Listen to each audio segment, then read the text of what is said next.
Hello, parents. I'm C. Eshelman, and this is Unmuted Love. Today, we're talking about something that looks deceptively simple, but runs deep in every home I've ever worked in, and that's self-esteem, or the lack thereof. You know, that magical thing we're told will fix everything. If you just had more self-esteem, everything would be better. If I can just make my child feel good about themselves, everything else will fall into place.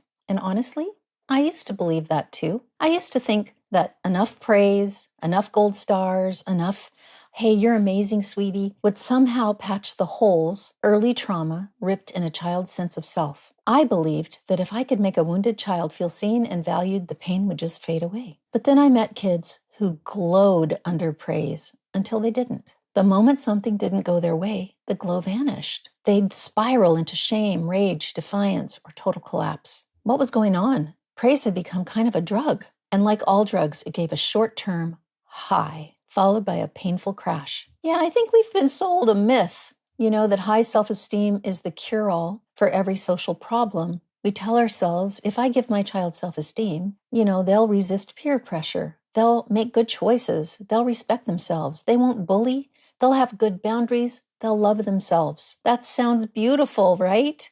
Really beautiful, except self-esteem doesn't really work that way. Because self-esteem isn't something we give a child, it's something they build brick by brick inside themselves. And for children who began life in fear or neglect or chaos, children whose nervous systems were wired for survival before they ever reached kindergarten, self-esteem can't just be installed like a new app on your phone, right?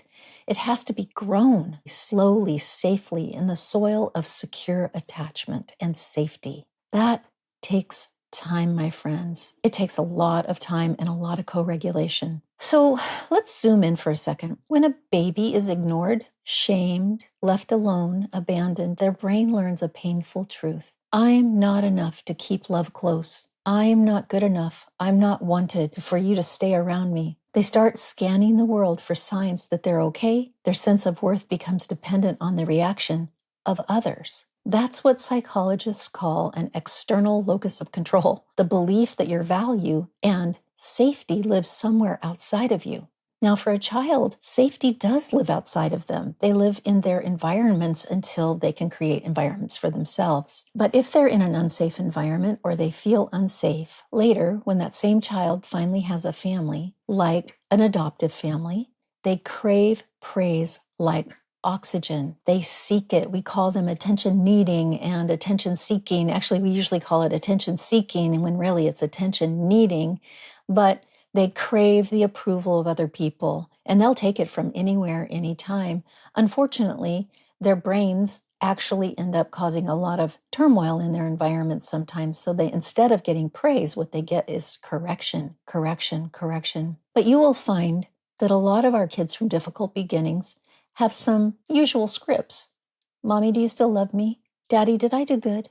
Are you proud of me? And of course, you want to say yes. You want to fill that cup, right? But here's the tricky part. When you pour faster than they can absorb, it leaks right on out, right?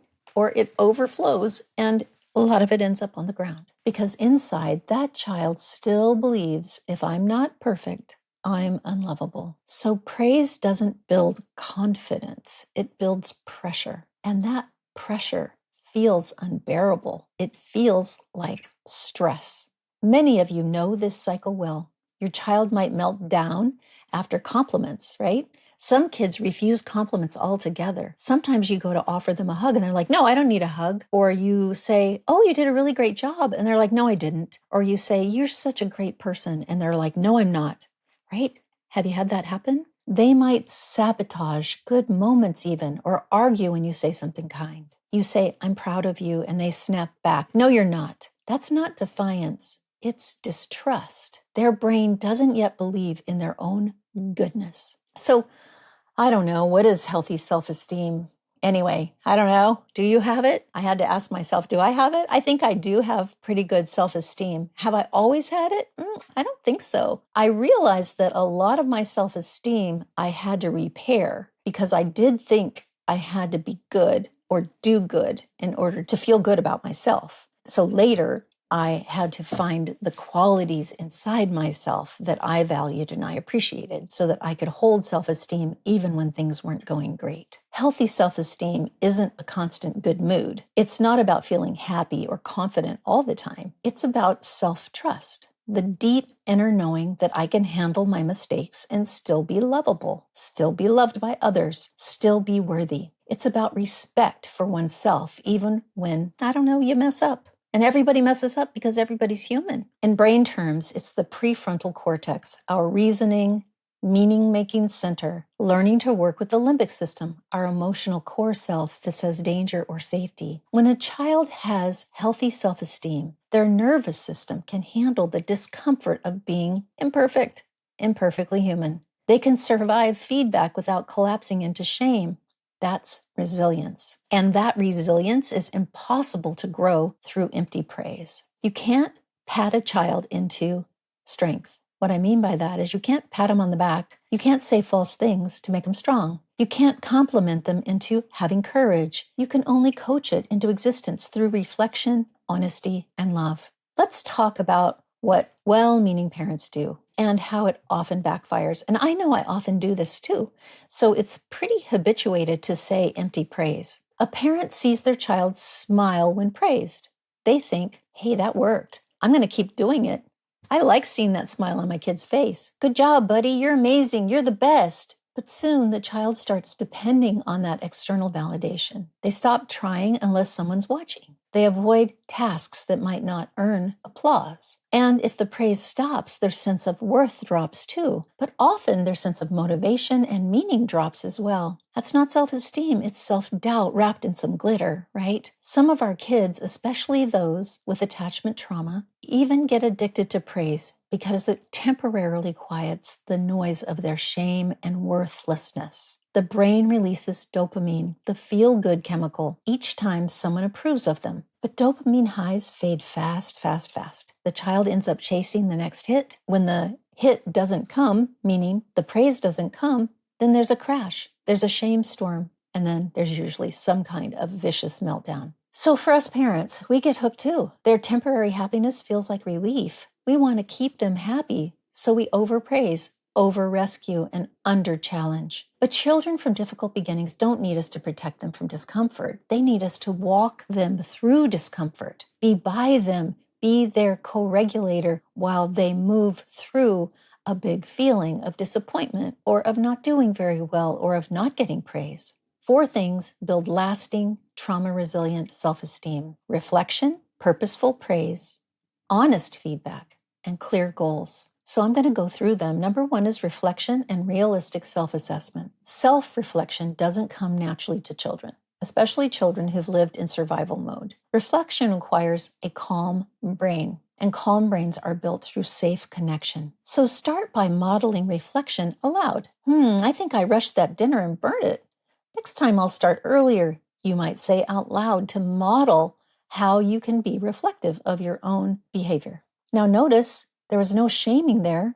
I simply noticed, reflected, and planned. That's what we want our kids to do too. When something happens, ask, how do you think it went today? What part are you proud of? What part was tricky?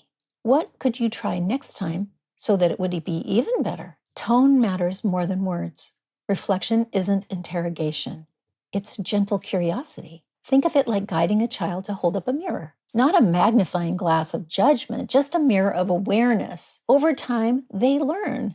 I can evaluate myself without being crushed by it. That is self-esteem being built. The second pillar, purposeful praise. Now, praise itself isn't really the villain. It just needs to be accurate, specific, and developmentally tuned in. When your child truly works hard, name it. I saw you take a deep breath before trying again. That was brave. I noticed you stuck with it even when it was super hard. Now, that's purposeful praise. It links the positive feeling to effort, not approval. For children under 12, praise effort. They're still wiring their sense of cause and effect. And for our children from difficult beginnings, they are wiring their cause and effect for years and years to come. For tweens and teens, praise the process, how they think, how they plan, and how they problem solve. Your strategy for studying really paid off this time, didn't it, honey? You realized your first idea didn't work, so you adjusted. That's such growth. You're really getting this study thing. Purposeful praise teaches kids that success isn't magic. It's method. Okay, the third pillar, honest feedback. This one can be hard for trauma-aware parents because we're so afraid of triggering that deep shame our kids often have. But honest feedback isn't shaming. It's guiding. Good girl or nice job doesn't tell the brain what to repeat. It just creates dependency on the good girl or the nice job comment. Instead, give feedback that builds capacity. I noticed you were frustrated, but you didn't throw the pencil down this time. That's progress, isn't it? Last time I remember you threw the pencil and then the ruler, and I'm actually thinking the desk. Now, if you have a child that can take humor, it can be fine to put humor in there. Now, if your child can't take humor, it's fine to just say, hey, you didn't throw your pencil when you got frustrated, which is awesome. Or for example, you could say something like, you were kind to your brother when he was upset. That shows that you're growing some empathy. Or you forgot to feed the dog today, honey. It happens. What can you do tomorrow to remember? Feedback needs to be loving, have some grace in it, and be truthful. It says, I see you. I believe you can handle this. And for children who've lived in fear, that's kind of revolutionary. And then the last pillar, number 4, is clear goals. Kids feel proud when they achieve something they care about, not what we care about, what matters to them. I'll never forget a little boy I worked with. Let's call him Jonah. Jonah is not his name. He was 8, and he was obsessed with being the mental math champion in his class. His parents were thrilled when he won the overall top student award, but Jonah didn't even mention it. He called his aunt to announce, I got the mental math medal. That was his goal. That's what built his pride. Our job is to help kids identify and pursue meaningful goals, not to hand them trophies, but to help them build purpose. Because self-esteem grows when a child can say it to themselves. Hey, I did that. So there's some reparenting of what we might call the inner child. Did you know our children have inner children? Well, they do. Let's flip the lens for a moment. We also have inner children, and we want to be building the inner child of our children better than the one perhaps that we have. Some of us were raised on either empty praise or constant criticism. Maybe your parents never said, I'm proud of you. Maybe they only noticed when you performed, or maybe they told you you were special no matter what you did. Both extremes create fragile self-esteem. So as adults, we might either withhold praise altogether or drown our children in it. Reparenting ourselves means learning the middle way, right? Truthful love. We practice giving ourselves the same kind of feedback we want to model. Oh, I didn't handle that conversation very well, but I can try again. That wasn't my best day, but it doesn't define me. I'm learning. That counts. Our kids learn how to treat themselves by watching how we treat ourselves. So if you want your child to build strong, grounded self-esteem, start by talking kindly to the person in the mirror. Yeah, that's you. So here are some practical steps for your home, and you can download these in printable form by subscribing to patreon.com/unmutedlove. patreon.com/unmutedlove. Here are a few things you can try. 1. Replace automatic praise with observation. Instead of good job, try this. You kept trying until it worked. Or 2, ask reflection questions at bedtime. What did you do today that made you feel proud? What's something you want to try again tomorrow? Or what is something you want to try to do differently tomorrow? Number 3, celebrate effort, not outcome. When your child fails but stays regulated, hey, that's a win, right? Model mistakes as normal. That's number 4. Say it out loud. Oops, I made a mistake. Let me fix it. Not, oh, I'm so stupid, right? We don't want to say that kind of thing to our children because we don't want them to have that as their internal model. 5, notice their resilience. You were disappointed, but you didn't give up. That's strength, buddy. That's strength. These small, consistent practices rewire the brain toward an internal sense of worth. Let's bring it all home now. Here, as we close this episode, self-esteem isn't about feeling good all the time. It's about knowing deep in your bones that you're good, even when life is hard. For our kids with early trauma, that lesson comes slowly. It comes through co-regulation, through love that doesn't vanish when they fail, and through parents who stay steady no matter how messy it gets. Our job isn't to inflate their egos. It's to strengthen their sense of self. That happens in the quiet moments. When you stay calm during a meltdown, when you gently correct instead of criticize, when you keep believing in them even when they can't believe in themselves. You can't give your child self-esteem. You really can't. But you can show them what it looks like to live with it. So today, parents, take a breath. Reflect on how you talk to yourself. Model honest self-love. And remember, healing self-esteem grows from self-trust, not from applause. Thank you so much for being here with me today. I so appreciate it when I have listeners on Unmuted Love. As you know, I'm C. Eshelman, and if you found this helpful, share it with another parent who's working hard to love a child from difficult beginnings. All of us need all the help we can get. And until next time, keep loving bravely and keep your heart unmuted, because this is 100% unmuted love. I'll see you in the next episode.